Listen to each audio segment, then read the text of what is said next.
আপোনালোকে চাওক আমাৰ জলেশ্বৰ সমষ্টিৰ কথা কৈছোঁ। আমাৰ এই সমষ্টিত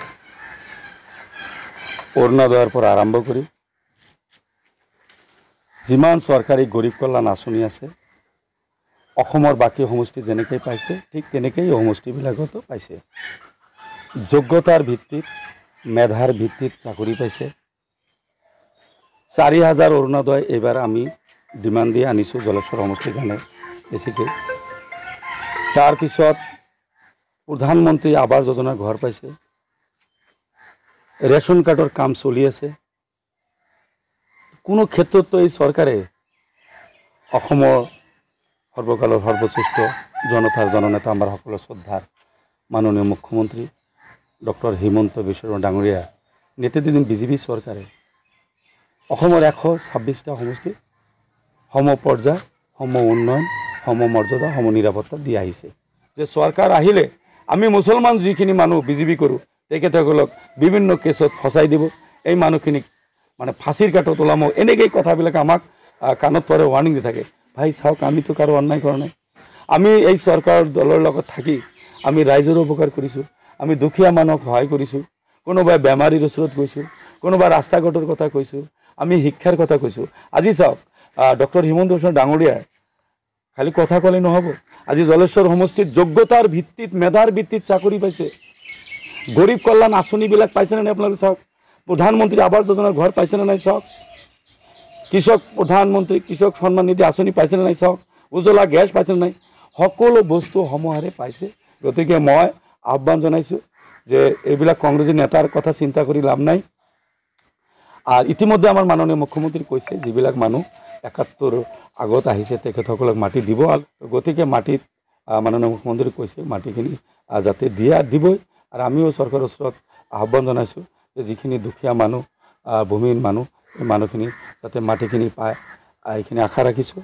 আৰু ৰকিবুল হুছেইন ডাঙৰীয়াসকলক কৈছোঁ যে আপোনালোকে তাতে গৈ ঘৰিয়ালৰ চকু পানী ঢুকিব নালাগে। আপোনালোকে আমাৰ মুছলমান আচলতে ত্ৰাণকৰ্তা নহয়, আপোনালোকে মুছলমানৰ শত্ৰু আগতো আছিল, এতিয়াও শত্ৰু থাকিব, ভৱিষ্যতেও শত্ৰু থাকিব। এনেই মানুহখিনিৰ ওচৰত গৈ এনেই আৰু উত্তেজিত কথা কৈ লাভ নাই। মই আপোনাক কৈছোঁ আজিৰ ডেটত ৰকিবুল হুছেইনে ইলেকশ্যন খেলাক ধুবুৰী লোকসভাত 10 লাখ ভোটত জিকিছিল, 15 লাখ ভোটত হাৰিব ৰকিবুল হুছেইন, মই গেৰাণ্টি দিছোঁ। আজি ৰাইজ তেখেতসকলৰ লগত নাই। আৰু আমাৰ যিখিনি নেতা এইবিলাক নেতা এনেই কান্দাকাটি কৰে। লাজ থাকিব লাগে, ন্যূনতম লাজ থাকিব লাগে। কাৰণ সমস্যাৰ সমাধানটো কৰিব নোৱাৰে। তেখেতসকলে যেতিয়া মন্ত্ৰী আছিল, বিধায়ক আছিল, চৰকাৰ আছিল, তেতিয়া এই মানুহখিনিত কোনো সহায় কৰিব পৰা নাই। এতিয়া নাই চৰকাৰ, না চেণ্ট্ৰেলত আছে, না অসমত আছে, তেখেতসকলে অকল দুৰ্নীতিত লিপ্ত হৈ আছে, কোনো মুছলমানক সহায় নকৰে। মই গেৰাণ্টি দিছোঁ এই অকল নেতাৰ ওচৰত গৈ লাভ নাই। আমি বিচাৰিছোঁ বা মই ব্যক্তিগতভাৱে কৈছোঁ যিসকল ব্যক্তি আমাৰ ধৰ্মগুৰুই হওক বা কোনো ৰিটায়াৰ্ড প্ৰফেচাৰেই হওক বা কোনো প্ৰিন্সিপাল হওক, তেখেতসকলে মাননীয় মুখ্যমন্ত্ৰী মহোদয়ৰ লগত লগ কৰি তেখেতসকলে এটা আলোচনা কৰক যে ভূমিহীন মানুহখিনি যাতে মাটি পোৱাৰ উপৰিও আৰু যাতে কোনো আৰু বেলেগ ধৰণৰ যাতে সহায় পায় বা বিভিন্ন এটা স্পেচিয়েল কিবা যদি সহায় পায়, এইখিনি এটা অনুৰোধ কৰক যে চৰকাৰৰ লগত সৌহাৰ্দ্যপূৰ্ণ আলোচনা কৰি মাননীয় মুখ্যমন্ত্ৰীৰ ওচৰত গৈ ভালকৈ কথাখিনি যদি পাতিব পাৰে। বহুত ঠাইত মাটি আছে, এই দুখীয়া মানুহখিনি কেনেকৈ মাটি দিব পাৰোঁ সেই ব্যৱস্থা কৰক, এইখিনি আশা ৰাখিছোঁ।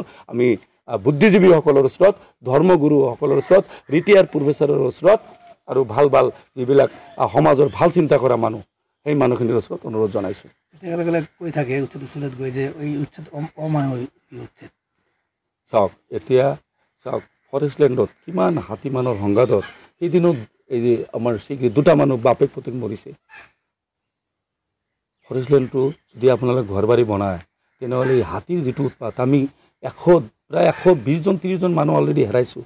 কথাবিলাক আপোনালোকে ভাবক, এই তেখেতসকলেতো মানুহ, কিমানেই মানুহ আমাৰে জনগোষ্ঠীৰ মানুহ কিমানটা মৰিল আপুনি চাওক।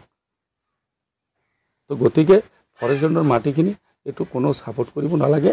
আমাৰ এটাই কথা যে যিখিনি দুখীয়া মানুহ, নদীৰ গৰাখহনীয়া মানুহ, এই মানুহখিনি পুনৰ সংস্থাপন দিলে আৰু এইটো মাননীয় মুখ্যমন্ত্ৰী মহোদয়ৰ ওচৰত অনুৰোধ জনাইছোঁ। কংগ্ৰেছৰ ৰাজনীতি কৰে নেকি? তেখেতসকলে ৰাজনীতি কৰে, তেখেতসকলৰ কি কাম? মুছলমান মানুহক মাৰিলেই কংগ্ৰেছী মুছলমান নেতাকেইটাই, এই মুছলমান যিকেইটা কংগ্ৰেছী নেতা আছে, আজি আফতাব মোল্লাৰ কথাই কওক, তাৰপিছত অজাদ আলী চৌধুৰীৰ কথা কওক, আৰু যিখিনি আছিল এই ৰকিবুল হুছেইন আহি বাকী মুছলমানৰ যিখিনি শান্তি আছিল তেখেতে আহি সব অশান্তি কৰি দিছে এনেই কান্দি থাকে এই মানুহজনে আমাৰ মুছলমানৰ ধুবুৰী গোৱালপাৰা ধুবুৰী লোকসভাৰ একদম চৰম শত্ৰু বুলি আপুনি ভাবিলেও ভুল নহ'ব তেখেতে আমাক শেষ কৰি দিলে তেখেতে কিমান যে বুকুৰ পাঠা বীৰ বোলে ইমান চেলেঞ্জ দিলে এই চেলেঞ্জ আজি এতিয়া চকুলো কিয় কান্দি থাকে কিয় কান্দাতো নাই এনেই ঢংবিলাক কিয় কৰি থাকে নাটকবিলাক কিয় কৰি থাকে আপোনালোকে মুছলমান সমাজৰ পৰা আঁতৰি যাওক মুছলমান মানুহখিনি শান্তিত থাকিব দিয়ক চৰকাৰ আছে নিশ্চয় চৰকাৰে ভাল চিন্তা কৰিব মানুহখিনি পুনৰ সংৰক্ষণ দিয়াৰ কাৰণে চৰকাৰে চিন্তা চৰ্চা কৰি আছে আৰু চৰকাৰে দিব বুলি আমি আশা ৰাখিছোঁ যিকোনো খবৰৰ বাবে যোগাযোগ কৰক 7099017330 লগতে 7099017110 নম্বৰত